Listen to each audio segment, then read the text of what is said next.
consultorio jurídico de Servijurídica, servicios jurídicos y contables.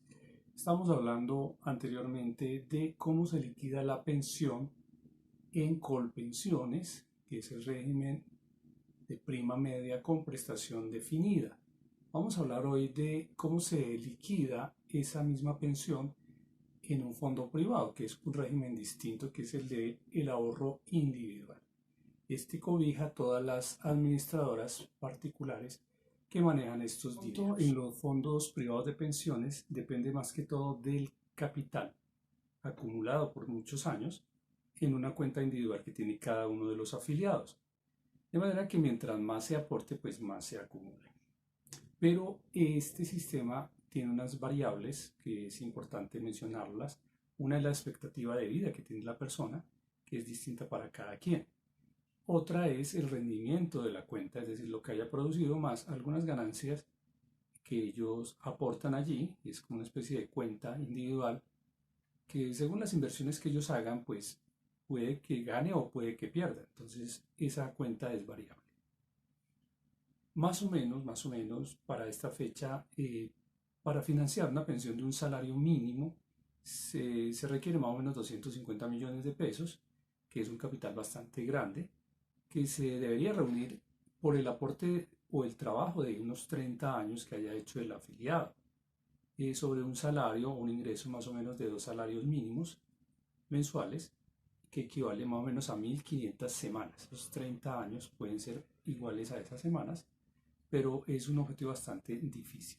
De esta manera no se puede pensionar con cualquier edad, como mencionaban muchos de estos fondos privados, sobre todo al principio, cuando captaban afiliados.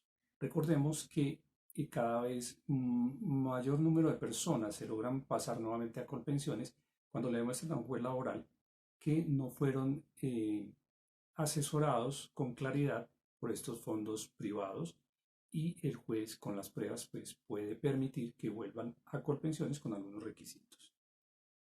En estos fondos entonces decíamos que es importante el capital,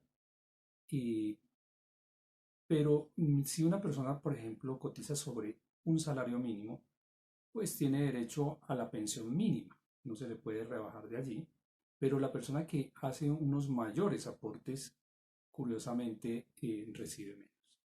Pongamos un primer caso como ejemplo. Con un IBL, o sea, índice de base de liquidación indexado, o sea, traído al presente, que equivalga a 2 salarios mínimos, estamos hablando de una persona que se pensionó en diciembre del año pasado, esos 2 salarios mínimos eran 1.755.606. Ese era el IBL de esta persona.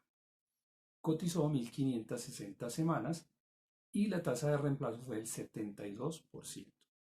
De manera que el valor de la pensión le va a quedar a esta persona por 1.264.036 hasta diciembre del año pasado, lo que equivale a 1.44 mesadas en salario mínimo, o sea, salario mínimo y medio. Eso es lo que va a recibir como pensión después de haber trabajado toda su vida laboral y cotizando sobre 2 salarios mínimos.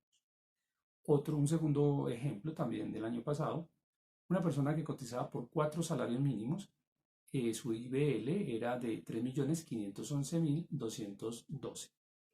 Las semanas cotizadas fueron igual, 1.560 semanas, y la tasa de reemplazo fue de 71%. De manera que el valor de su pensión quedó en 2.492.961 pesos. Es decir, en 2.84 salarios mínimos. Entonces, de manera que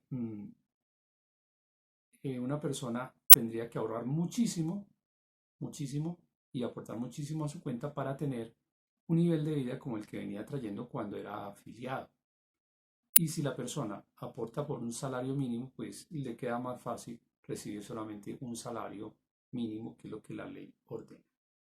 Tengamos en cuenta que estos fondos invierten en la bolsa y en distintos proyectos para incrementar esos capitales, ¿no? Pero si pierden, pues eso se lo comunican también a cada uno de sus afiliados. Si ganan, pues le dan esa pequeña ganancia, pero si pierden también, eso se ve en las cuentas personales de cada quien. En un fondo privado es muy probable que una persona que haya estado cotizando por 10 salarios mínimos termine con una pensión de un salario mínimo y un poquito más, que es lo que garantiza la ley. Entonces, cuando analicen eso, hagan todas las preguntas con sus fondos de pensiones privados. Tengamos en cuenta también que no todo ese 16% que usted está aportando va a su pensión. Cada mes usted aporta el 16%, pero eso no va toda su pensión, ya que en la cuenta individual suya solamente queda el 11.5%. Eso es lo que usted realmente está ahorrando.